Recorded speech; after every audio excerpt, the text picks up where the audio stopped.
Hello, world.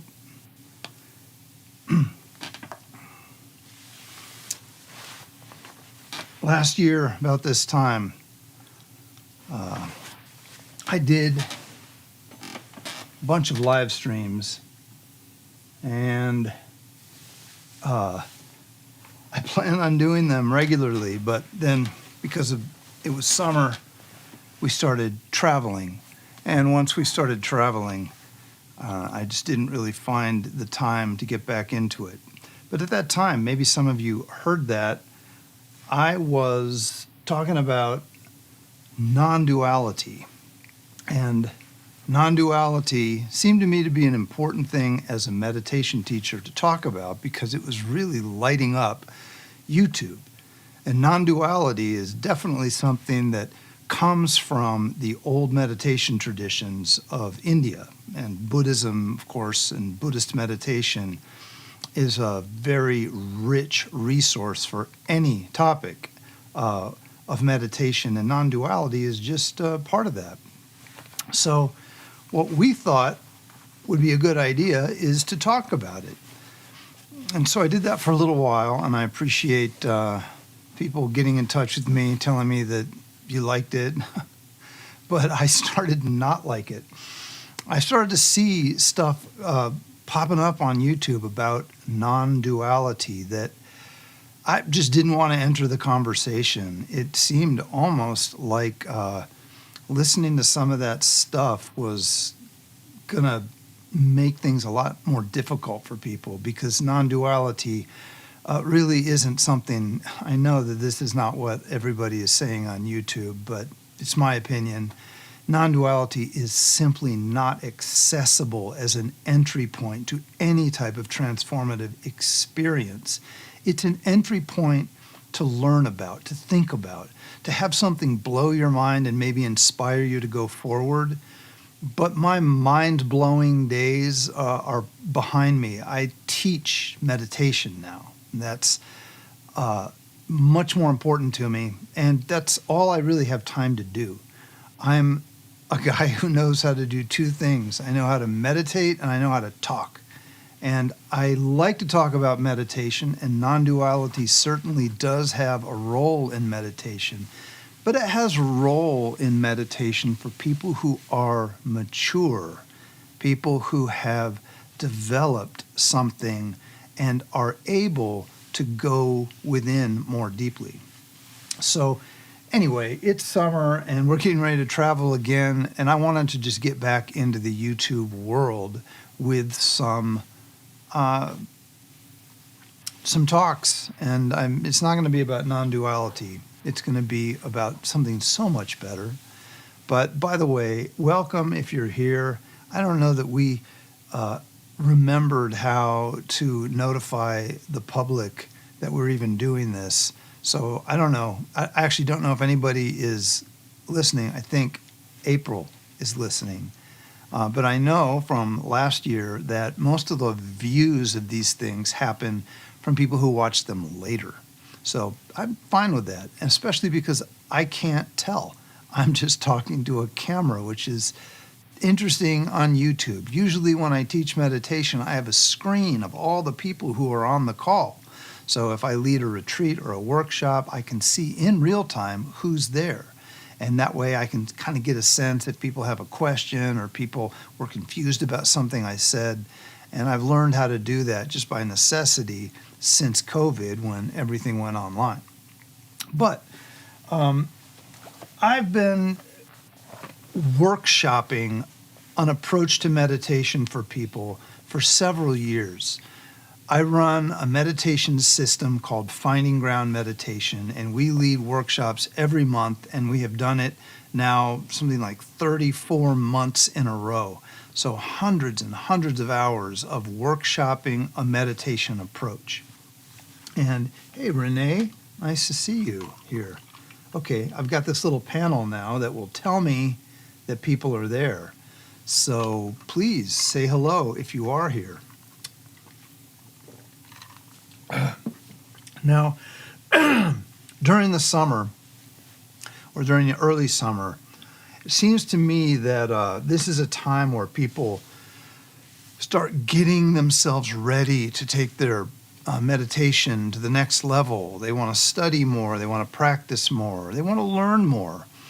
It isn't like when people want to, hey, John, nice to see you. It isn't really like a New Year's resolution where after Christmas and Thanksgiving and New Year's, people want to start something new. So it's in January where they want to change things. Meditation seems to really be something that people, they begin it or they dive in during the summer. And that's an interesting thing all on its own. Now, I study with, right now, 3 main teachers. And they all teach the same thing. They all know one another. And they're all teaching right now. So just for people who've never seen me before or wondering who I'm talking about, I think I have some pictures here.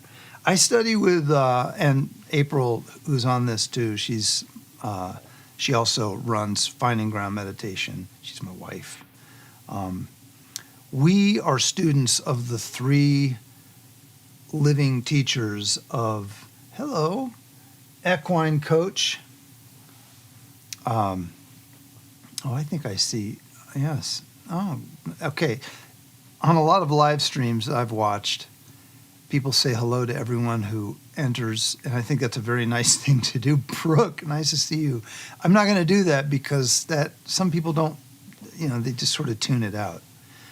But anyway, we study with the 3 living sons of this guy, Tulku Urgyen Rinpoche, who was a 20th century Mahamudra and Dzogchen yogi, and truly as great a meditation master as the globe produced in the 20th century. There were others of his ilk, but this person was as accomplished in meditation as probably anyone in the world. Many people thought he was the most accomplished, but then he didn't think he was the most accomplished. He thought that these other teachers were.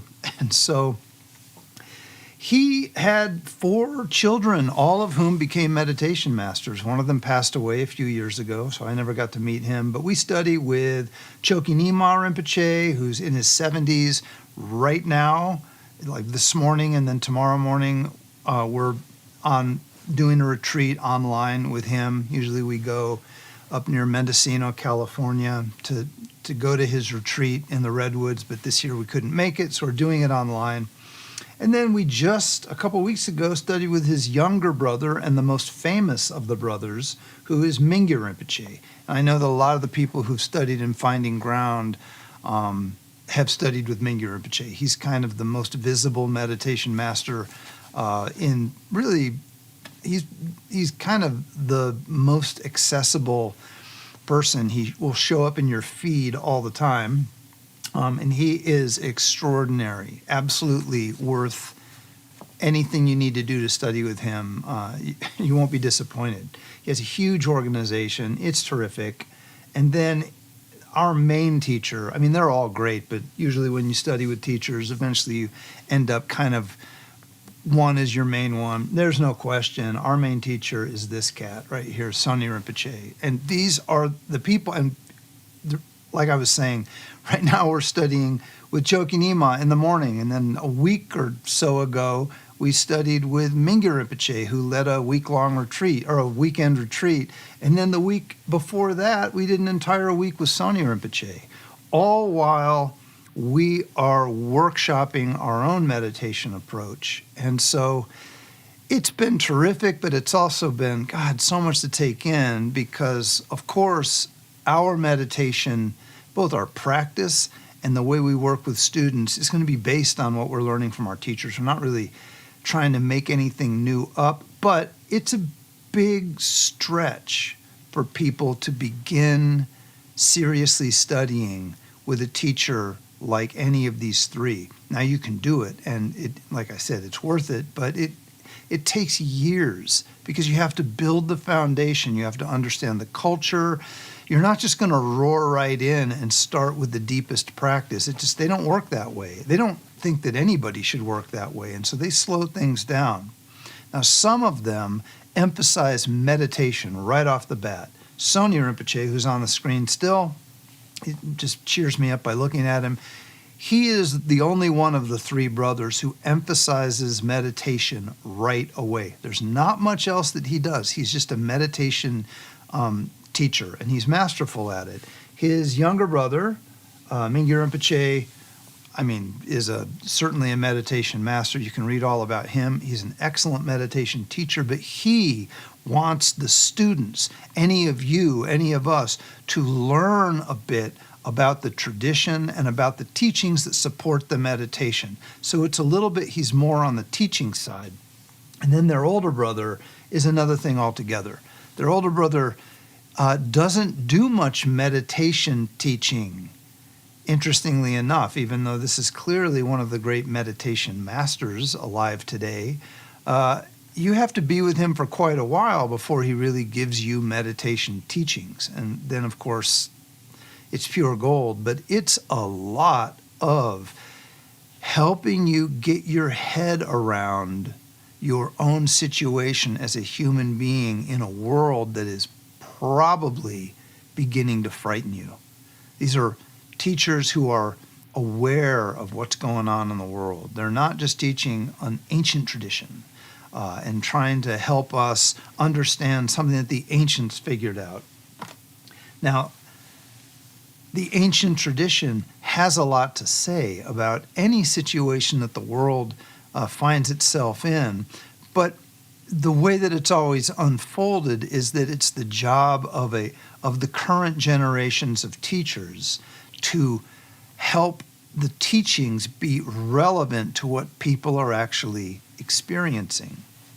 Now, what are people experiencing right now?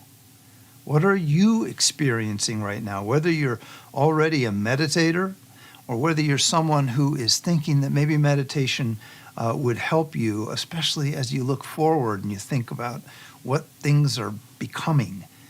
Should maybe I invest in meditation? And, if you ask me or probably any meditator, they would say yes. The best time to invest in meditation is right now. There's a cliche. The best time was 30 years ago when you were still developing and you hadn't formed your worldview yet, when you hadn't put your trust in things that you thought would never change. But then you did put your trust in those things and those things started to fall apart. And now, what do you find insecurity in? Well, the world has never been reliable in that way, although most of the people that I meet and work with are, 40 or older. We saw a world that was pretty stable, and we wouldn't be blamed for thinking that things were going to be stable like that. But these teachings that have been passed along all these generations told us, don't count on that. Don't count on that. When things change, they can get pretty severe, and you need to know what is available to you, what is something that you can count on, and you need to invest in that. And that's where meditation comes in. Meditation is an interesting art. Some people call it a science.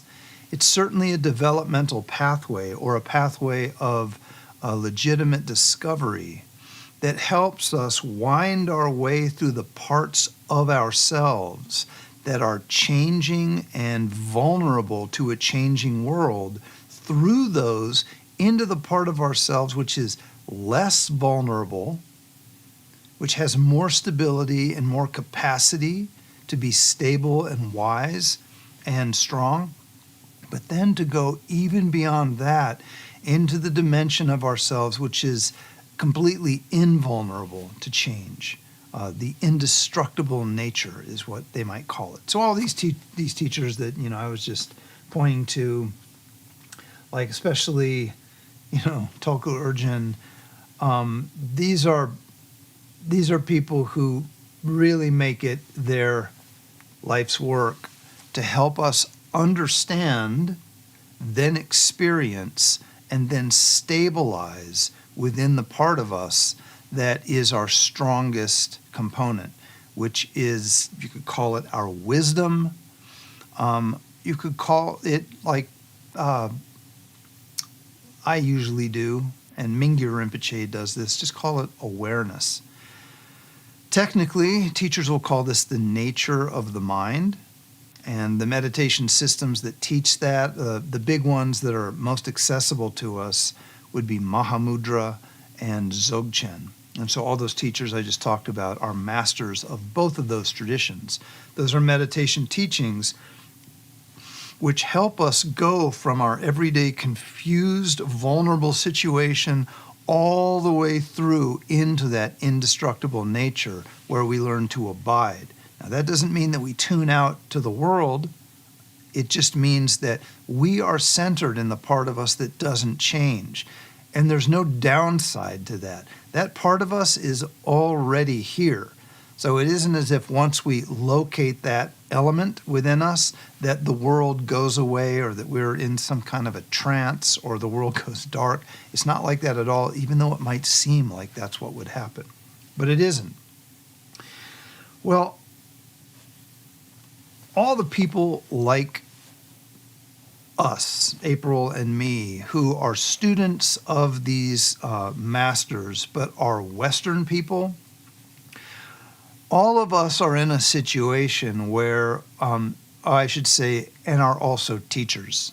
So, most students are not teachers, and there's a lot of wisdom in not being a teacher. Being a teacher is not easy. Being a teacher is a lot of dedication to something which a few people value highly. But most people can't comprehend what you're doing, don't know why you're doing it. There's not a lot of recognition of the importance of teaching this type of thing. But that's my sob story. I'm actually happy to be a teacher. I made that choice, and I wouldn't have it any other way.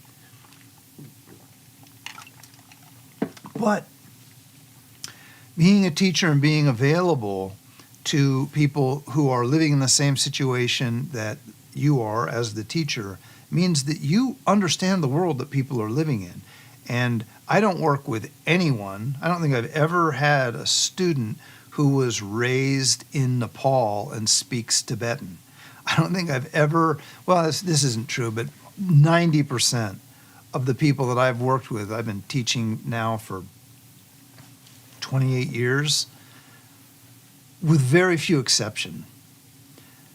None of the people that I teach were raised in an environment that had any notion of past and future lives, didn't have any notion of karma, like what karma is and how understanding karma can help us unlock things within ourselves and reduce some of the complications that otherwise spin out of control. And maybe the most interesting part of this is that virtually no one starts out with an understanding of this thing called enlightenment or the fruition of the path of meditation. It just isn't part of our culture, and it also isn't an easy idea. It's not something you can hear about on Friday talking with friends and understand it on Saturday. Hearing about enlightenment or any type of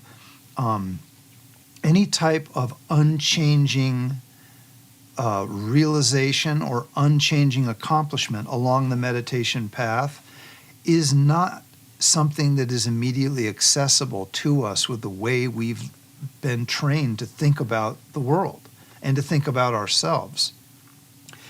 We have to develop new intellectual tools to handle the idea of awakening properly.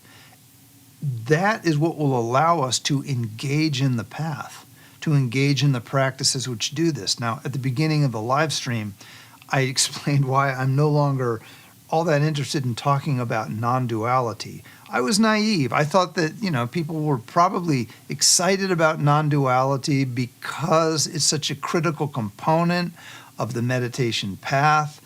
It's certainly not how you start. You can hear about it, and you can have an experience of it, kind of, but that is so different than an actual legitimate meditative interface with non-dual awareness. That's not something that people are just going to have because they listened to some teacher talk and blow their mind. That blowing of the mind part is just the power of a new idea. It doesn't break through into an actual recognition of what non-dual reality is. So what I started to see is that YouTube was just foaming over with people who had encountered the concept of non-duality, had had their mind blown, had had a continuity of appreciation for that concept, and then decided on their own that they had realized non-duality. That, I hope that they don't harm themselves or others, because that very thing is probably the most dangerous thing that someone can do. I mean, the texts are full of this constantly. When you hear people talking about non-duality in a casual way, that should be a flag that this person might not understand the high voltage wires they're handling. The notion that they've realized it or had an awakening is ridiculous. Just wanted to say that. So please understand why teachers from within a Buddhist tradition are very hesitant to go too far into that. The ideas are inspiring. I mean, I do talk about those things in courses, but not as if we're all going to experience non-duality and then be liberated from dualism just by hearing it. Best case, that type of thing would be years and years and years of so much meditation every step of the way, guided by someone who is legitimately stabilized within that. And those teachers that I showed on the screen, those are the types of people who have that professional capacity. And that's who you would be studying with. So what do we need? What do we need if we want to study meditation? We want to get going because we only have so much life left, and there's a lot that we can discover about ourselves. And there, in particular, are things about ourselves that we can discover which make the end of life very different than it would be if we hadn't discovered them or hadn't even heard about them. Well, we have to have a direct approach that makes sense to us. We have to understand what practice is and what the most efficient way to begin from where we are to where we want to be is. And so what we do then is we engage with a meditative system, a system. And like I said, you know, the greatest system I know, the greatest system for us to learn, for Western people to learn, I would say, is Mahamudra. Mahamudra. Let's see, I probably have some Mahamudra texts here. Here's a great one that I'm working through with some students right now. And I have got to have a whole bunch of them right here. They don't say Mahamudra in the title, though, so it might not be clear that that's what they are, but they are. These are all Mahamudra books. And, you know, most of these are 500 years old. I mean, they look pretty good for being 500 years old. Anyway, Mahamudra is what I advise people to take up because it's complete from the beginning and it's accessible. The most famous and sort of the most elite meditation system in the world is called Dzogchen. So Mahamudra and Dzogchen are almost identical, except that Mahamudra has a stairway up to it, and Dzogchen doesn't deal with that. Dzogchen is a direct wake-up type of thing. And that might sound like, oh, why wouldn't we do that? Because it works for those who are ready for it. It doesn't work for people who aren't. So what do you do to get ready for that suddenly waking up? You do Mahamudra. That's the way many thousands and thousands of Western people have been trained. When I was in graduate school, there was this really terrific teacher. She's on YouTube. Her name is Sarah Harding. She's a translator. She's a teacher. Look her up. Watch her videos. She's so helpful. She saved a lot of people a lot of grief by being very frank with them early in their lives, the ones who wanted to meditate. And she told me, sure, Dzogchen is more profound, but Mahamudra is more useful. And just knowing her and knowing the kind of practitioner she is, I just never questioned that again. She wouldn't have said that if it weren't true. So, now I do train in Dzogchen, but I also train in Mahamudra. Most of my life has been that. So we need a system. So should we study Mahamudra? Well, yes, we should. I mean, there are other good systems too. I'm not saying that those aren't worth it. The Theravada is a great system. Zen is a great system. And if you're oriented towards something like that, well, you'll make that decision. And even if someone tells you to study Mahamudra, you'll say, thanks, I'm more interested in studying Zen. Well, that makes perfect sense. Those are all systems. They have a great track record. But for people who don't know where they want to start, well, what do you do? How do you determine what path? Because it's important to understand that the journey of waking up is a journey where you start out on a path and walk down that path. And just like walking a path to a destination in the real world, you don't want to switch your path midway through. You take a path to a goal, and it's very difficult to do more than one. You end up taking a lot longer to get to the goal. So you want to start out with something that makes sense. Now, this is a little bit of a challenge for us because, face it, we don't know. We don't know what we're connected to or what's going to inspire us. And then we look at the Mahamudra path or the Zen path or the Theravada path. And these are not 3-week courses or 4-year trainings. These are from now on sorts of decisions. You step on a path and you go all the way to the end of your life. If you were raised in Burma or you were raised in Thailand and you wanted to practice, you would practice the path that was available to you in Burma or in Thailand. If you were raised in Japan and you wanted to practice meditation, you would practice Zen, I think. I don't think there are many other options. Maybe there are, but Zen is clearly the one that you would probably know the most about. And if you were raised in Nepal or Tibet or Bhutan and you wanted to practice meditation, I promise you would be practicing either Mahamudra or Dzogchen. You wouldn't even know about these other paths. But we're in a different situation because we know about everything. We know about entire lifelong paths that are very exciting to read about and inspiring to hear about, that are from Thailand or from Vietnam or from Burma or from Japan, but they're not the same paths. You can't just sort of hop around. That's crazy. That would be like taking interspersing learning German with learning Japanese and trying to do it all in the same amount of time. They're not the same thing. They might, let's get the German and Japanese away, but the meditation systems, they do have similarities. They're not completely different, and they do have the same goal, but they're different methods. And living life as a meditator on one path is going to feel different after 5 years or 6 years or 8 years or 30 years than it would on another path.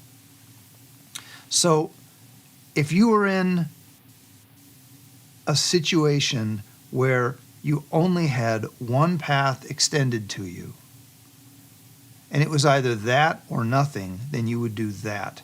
But if you were in a situation where you just log on and do a search for meditation training you might not understand the variety of things that are coming. Like if you have a critical health condition, suddenly you start taking very seriously the type of professional that's going to help you.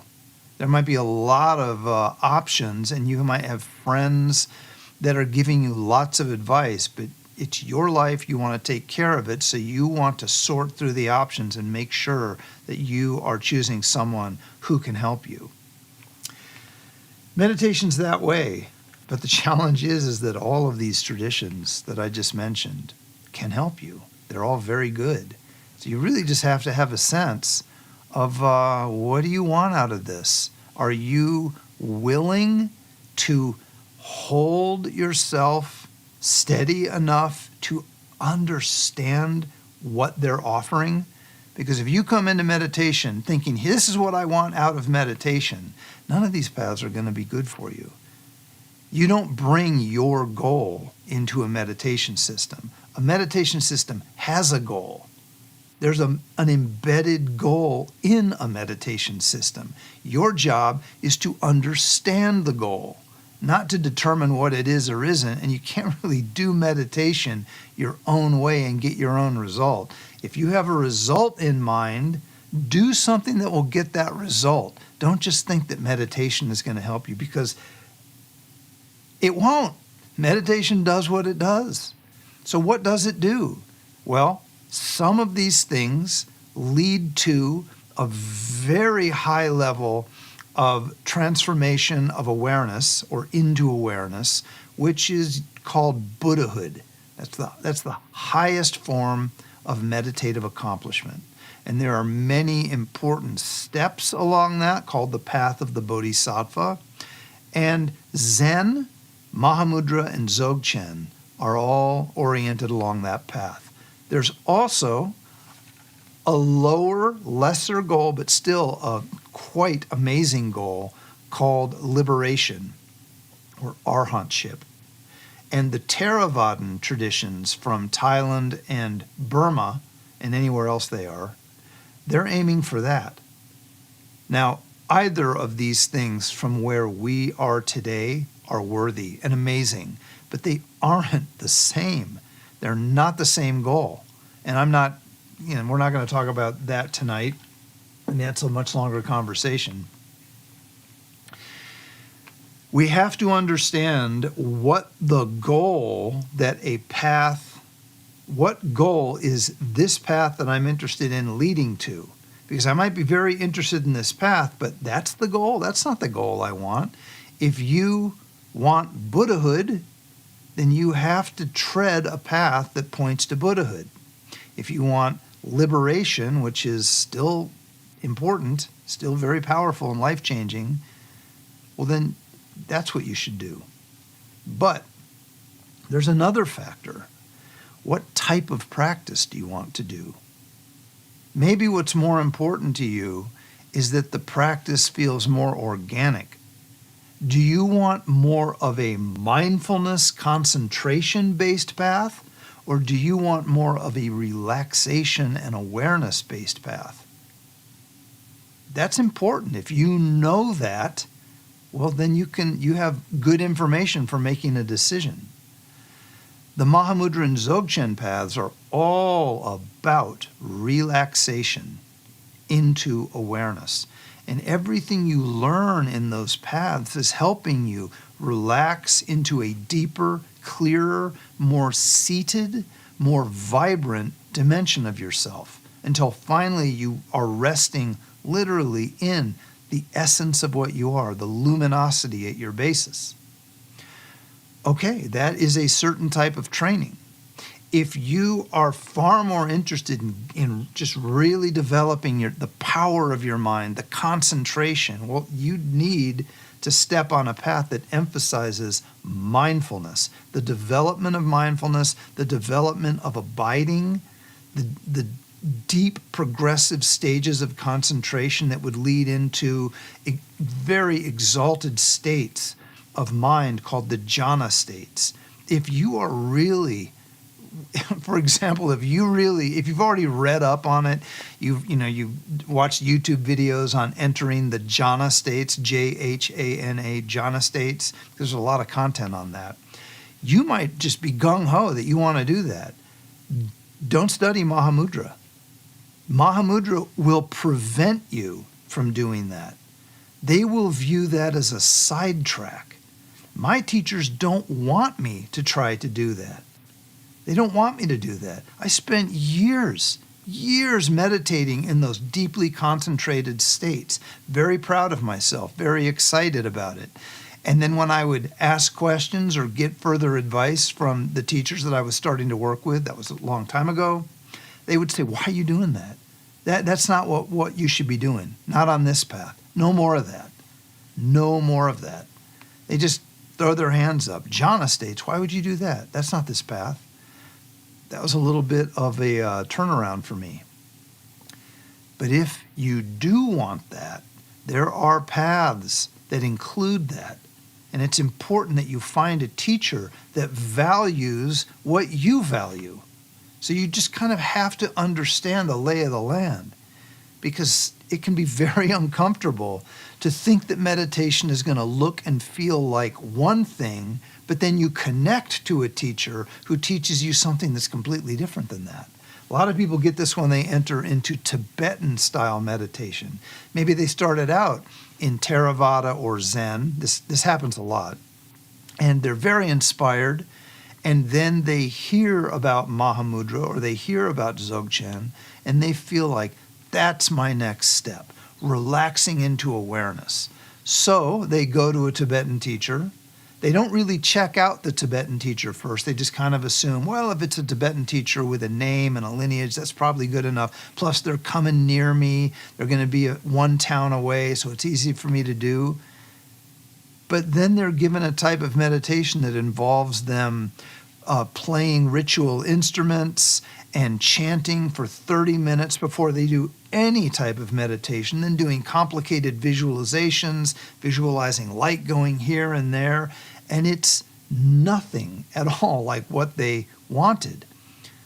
They were introduced to a type of meditation that does eventually lead to the goal, but it's a pathway that they don't want. And they didn't know how to find the pathway they did want. For example, if you study with, where is he here?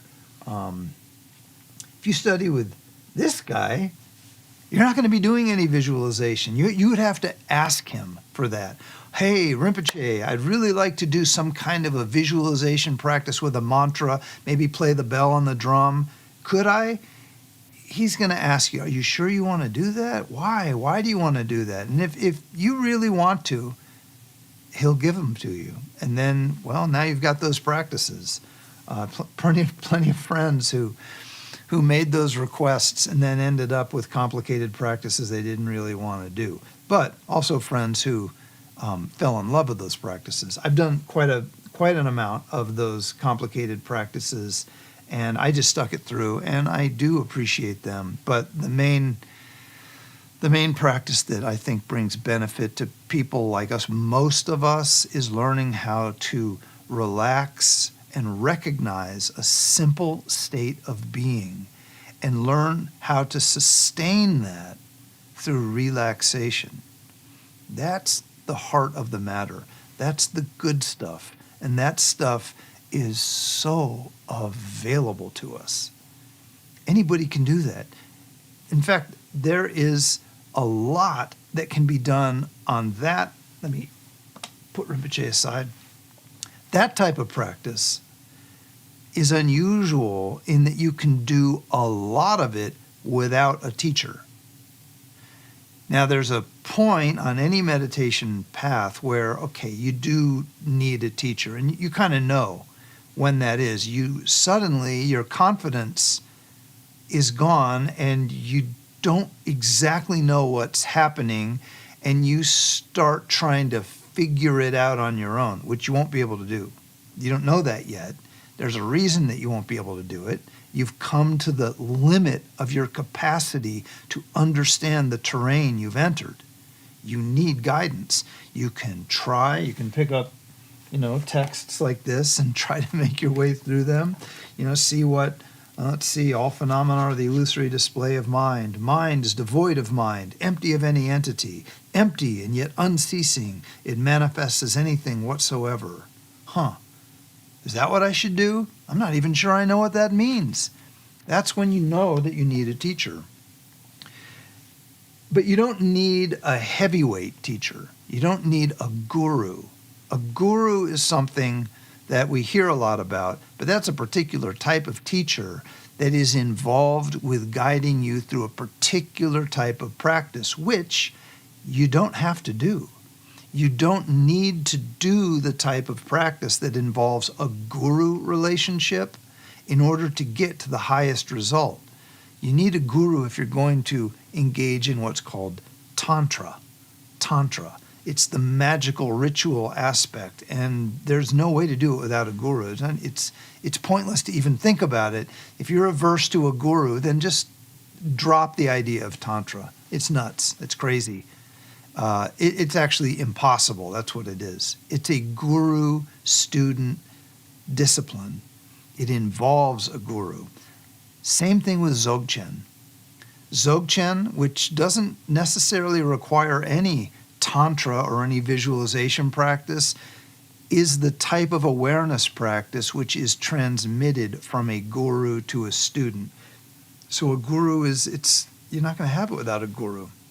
And a guru needs to be a real guru, not someone who's decided to call themselves a guru. Gurus are like what we have as, someone with an MD is a doctor.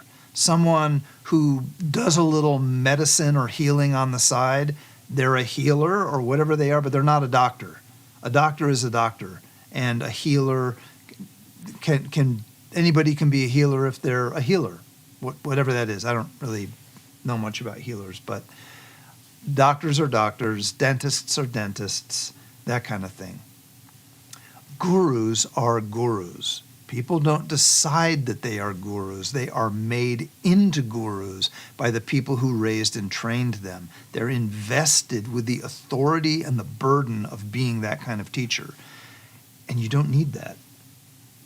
If you don't have that, don't know how you're going to get that, what does that take? Well, it probably takes travel. It takes many years of getting to know someone, requesting instructions, and then if they decide, yeah, you're ready, it's not going to happen all at once. It's going to happen over a series of meetings, which is on you to get there. And so, that's a little difficult. Another reason why Mahamudra is so good.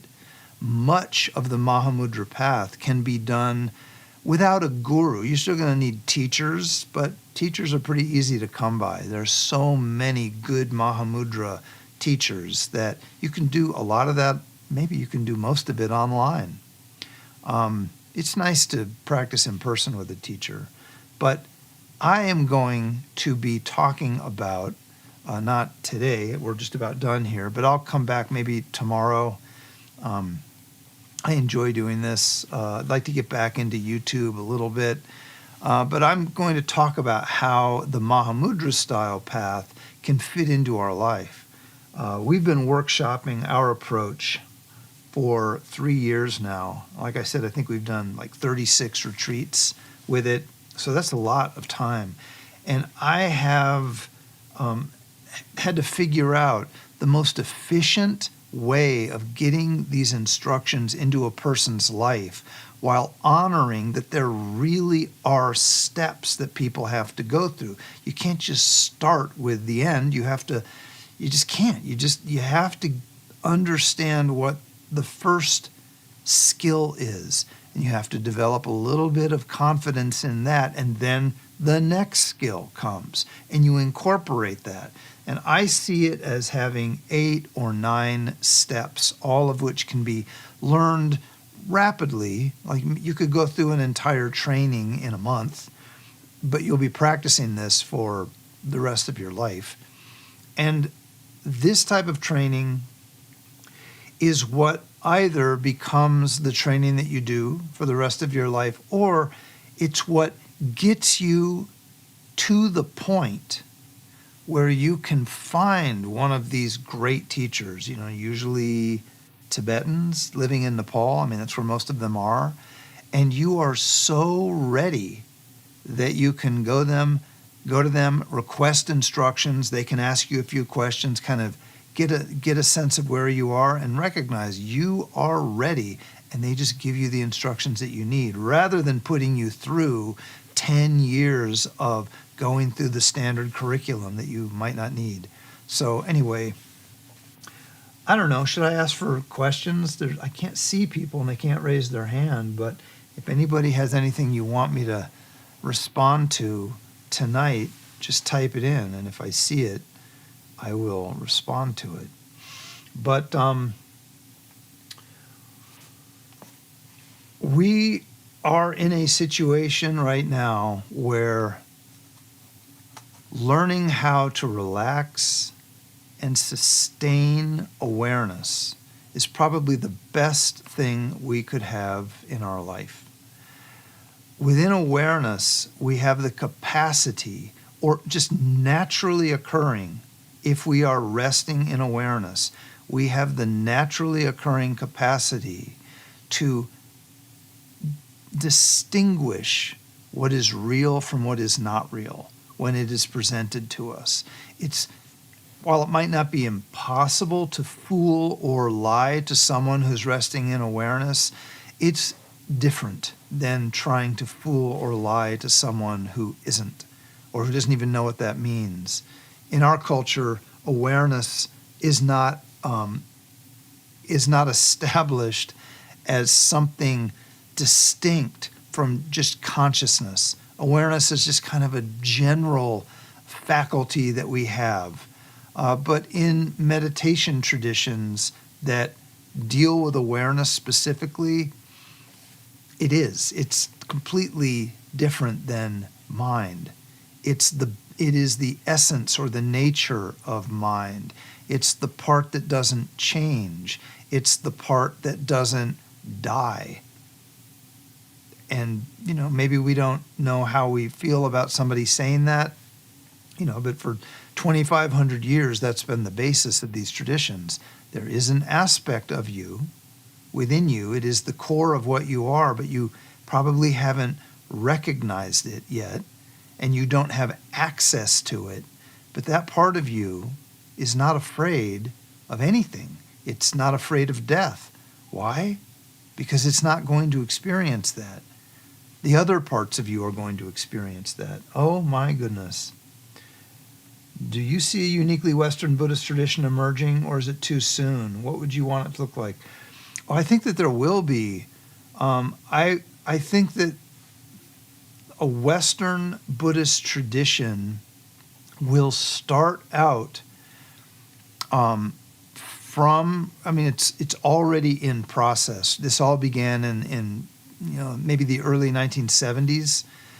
It will start by people receiving instruction and guidance from living lineage holders wherever they are, which aren't in the West, right? I mean, they might come to the West and give teachings, but then they go back home. So we're not going to develop our own thing. If we did, it wouldn't be very deep. It would just be, our idea of what meditation is. Meditation, the depth of realization, what makes a tradition powerful, is the cascading effect through the generations of one realized generation raising and passing the power of that on to the next generation, who then become realized, who then pass it on. And in Tibet, they've been doing this for 1,500 years. So we will eventually have modern day realized people in the West who are capable of adapting the instructions, capable of transmitting all the knowledge that is good to transmit along with the methods, and we'll be able to do it without making too much of a reference to another nation, another culture, another language. It'll take time. I mean, it's not going to happen in our lifetime. It's still going to take time. I was at a teaching with a really remarkable modern teacher Tibetan, Dzigar Kongtrul Rinpoche. Some of you know him. Totally respectable guy. He's raised around all these other teachers. And he's lived here in Colorado for, probably since maybe the 90s. And he's worked a lot with us. And he has a retreat center in Crestone. He has another retreat center just outside of Boulder. And he's a very deep practitioner and a very knowledgeable teacher. Anyway, I was at a teaching with him, and someone asked him I think they asked, why don't we have any realized Westerners yet? Now that is quite a question, because the embedded assumption is that we don't have any realized practitioners. And I was really curious. I mean, I've been practicing for a long time. I've gone into retreat, a lot of retreat. My teachers are all realized people, but I'm not realized. Why? I mean, I definitely have experience. I see what the path is. I understand how realization comes. But when we're talking about Mahamudra or Dzogchen, realization is vast. It really isn't the same conversation that the other paths use. They refer to realization or awakening using a different map. But within these systems, realization is kind of like the benchmark of legitimacy, and there are lots of realized Tibetans. Are there any realized Westerners? And first of all, just to jump to the punchline, I've heard from him and other teachers like them, in private with their students, that no, they've never encountered a Western person who's realized. On that map, there are lots of deeply experienced. Now, experience, you have understanding, experience, and realization. Those are the three layers. The minimum requirement of a teacher is that they have excellent understanding, but it's much better to have a teacher that has understanding and experience, which is where the meaning has begun to unfold in their meditation. Like, they're legitimately experiencing it, but it hasn't stabilized. Stabilization is the requirement for it to be realization. So realization means that an experience no longer is sometimes there. Like in my best meditations, I'm seeing the meaning. I'm understanding it. I have great confidence, and maybe I get up and I have some of that throughout the day. But catch me in 2 or 3 days. Am I still there? No, it's gone. It was experience. I am definitely at the experience stage, not the realization stage. So these teachers have said, we don't have that yet. It's going to take some time, because our culture is very slow to yield or produce realized people. So this is like the closing thing. Why?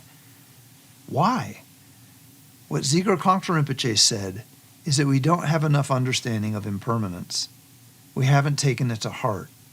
We really just have not understood how fundamental the understanding of impermanence has to be for us to be able to let go, so that experience can become realization. We just don't get it. We might be 80% there with impermanence, but that last 20% is all it takes to keep us out of realization. So when will we have legitimate Western traditions? When we have realized people. And I was having coffee with a friend of mine who's a translator, who was a student of many of the great Theravadan teachers. And he said this before, he said that we're a materialist culture, that's for sure. He said there is one person that he thinks is probably the most realized Western person. And it's Ajahn Sumedho, who is probably 90 years old right now. And he's this, I think he was raised in California and he's lived in England, and you can just YouTube him. He's all over YouTube. Sumedho, Sumedho. I haven't met him. I've listened to a lot of him. And, this is my friend who's a translator, he's not going to the mat saying, no, Dzigar Kongtrul is wrong. This guy has realized. It's not that kind of thing. But the optimism that he has about this teacher, and I haven't been around Ajahn Sumedho ever, but watching him and seeing how he is when people ask him questions, even though he's 90 years old at this point, he's still teaching like every other day. I see what he's talking about. I mean, I'm not able to diagnose whether someone's realized or not, but, I have a lot of teachers who the general consensus in their culture is that they are all realized. Are they? Well, I don't know. They're more realized than I am. They're far more experienced and realized, but he is like them. So, it's going to take a lot of them, because then students have total confidence in these figures, in these teachers, total confidence. And that's what is required. You have to have an uncomplicated, intelligent certainty in the instructions you've been given, the approach you've been taught, and the place it comes from. And when you have those, you move right into the heart of the matter. And I think we're getting there. I mean, I'm going to do everything I can in my life to make sure that we're set in that direction. And maybe the people who come after me will take it much, much further, but that's what I want to do. I spent much of my teaching career teaching the Tibetan system according to the traditional curriculum, which is a true honor and privilege and a blast to be able to do that.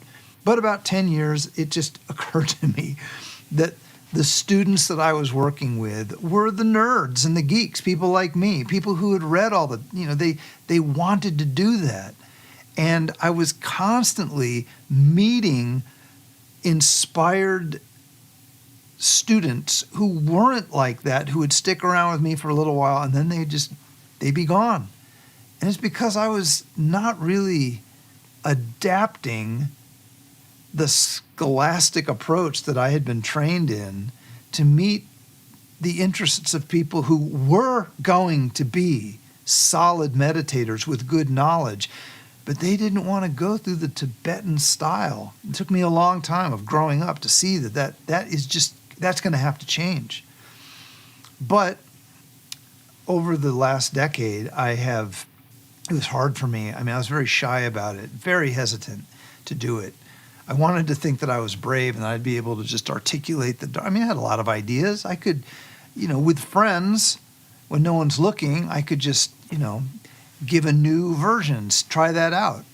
But when it really came down to putting my name on the line, I was very shy about doing it.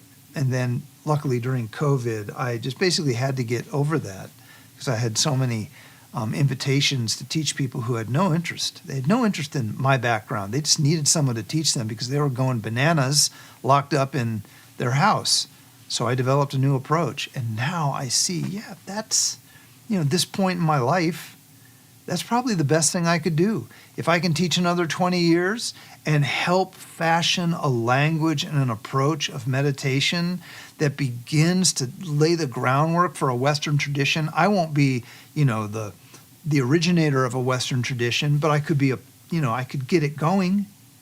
Maybe someone who's 5 years old right now could then come along in 40 years and really drive it home. And then within 100 years, maybe we will. Maybe we'll have that. But we do have to have people who put it into language that makes sense to people who don't have a lot of background, but do have a lot of intelligence and maturity and sincerity.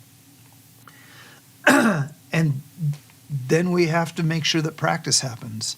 We have to have that going on. And I think now I'm sure that there are, actually, I guess I even just listened to a friend teach the other day I went to see a friend teach, and he was doing that. So it's happening. I think that we all have to contribute to it, because we have to understand that a Western tradition will have to be based in the knowledge that all the traditions come from. It can't just start up without the knowledge. That would be a fake tradition. There's a lot of that out there. That's what my concern about the non-dual thing is. The more I look into it, it's like these people have no idea what they're talking about. They're just having a blast. It's like, the whole thing of, are we living in a simulation? Is this actually a simulation? That's exciting stuff when you're 18 or 24. But when you're looking ahead at the end of your life, you don't give a damn about that. That is just entertainment. That's entertainment for a stage of life that we're in at one point where we think that life is going to last forever. And I think that once mature people, that's why I keep talking about maturity, mature people realize that they only have so much time, and there are only so many things they can do in that time. And maybe this is one thing that they want to do. And if they want to do that, they need a clear and direct route. So I think that the teachers of my generation, the Western teachers, we need to have our minds on that. Because if people are not relating to the traditional Tibetan presentation, that's not because there's something wrong with them. It's a sign of the times. We need a new language. There will always be smart, eager people who learn the Tibetan system. I mean, I know a lot of people under 40 who are already speaking Tibetan and traveling around with teachers. So it's not going to die. We don't have to worry about that. But we have to reach out in an intelligent way to intelligent Western people who don't want to do the whole Tibetan thing. They shouldn't have to, especially if they want to learn something like Mahamudra. You don't need that. You just need to be well-informed, well-trained, and well-supported. That's it. That's all you need. And then 100 years down the road, maybe your name will be in some legend about the early days of the Western Buddhist tradition. Where they talk about, this was Clinton the Tall. Clinton the Tall suggested that blah, blah, blah happened. And then many great acts of virtue came in the trail of Clinton the Tall's inspiration. So anyway,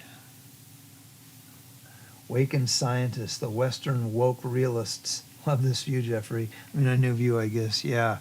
Oh, my goodness. I like the scientists. I listened to Choki Nima this morning talk about scientists. He's fascinating. He works with a lot of scientists. He's an old man, speaks very little English, but he's interested in everything. And he's so famous and he's so well established that people travel to him and they'll say, look, there are a lot of AI people, because he has a center in Northern California. And so a lot of the Silicon Valley crowd, they go up to talk to the master. And he has been very clear that he sees a lot of what they're doing as teaching materialistic nihilism. And if you know what that is, I wouldn't expect that people would just, materialistic nihilism. That is the darkest state of mind that a human being can have. That's the darkest state of mind. If enough people have traditionally this is called the view of the the Chakravartins. The Chakravartins. It is a dark view of reality that causes the destruction of society. And he said many times to these people that what they're teaching aligns, what they're building, what they're doing aligns with the view of materialistic nihilism. And so is science, because that's not science. I mean, science goes into that, I'm sure, but science touches that far more than it touches more of an altruistic, world-building, environmental healing thing. Science is to some extent captured. It's captured by technology and forces of economic agenda setting. So we are in a situation where very, very powerful forces are aligning with views which do not produce good outcomes. They certainly don't produce awakening. So with that said, I should let you all go because you got to eat dinner. I got to eat dinner. But I'll tap in tomorrow here. Just return to the channel and see if something's scheduled. If not tomorrow, then the next day. We'll send an email out when we know for sure. But I didn't even get to the 8 points of what a meditation system should be. I have them right in front of me. And I was gonna, there they are. Oop, and I'll save that for later. I'll just keep going because I'm tired of just writing this stuff and then never publishing it. I've got to just talk about it. Thank you, Eileen. Everybody have a wonderful evening. Look forward to next time. And if you guys are looking for a way to meditate, we have our annual summer workshop coming up toward the end of June. You can go to our website, findinggroundmeditation.com, and see it. What are we teaching this year? We're teaching Mahamudra. So if you're looking to engage, it's going to be an excellent training. And I hope to see you all there. But otherwise, I'll just see you here on YouTube soon. So take care.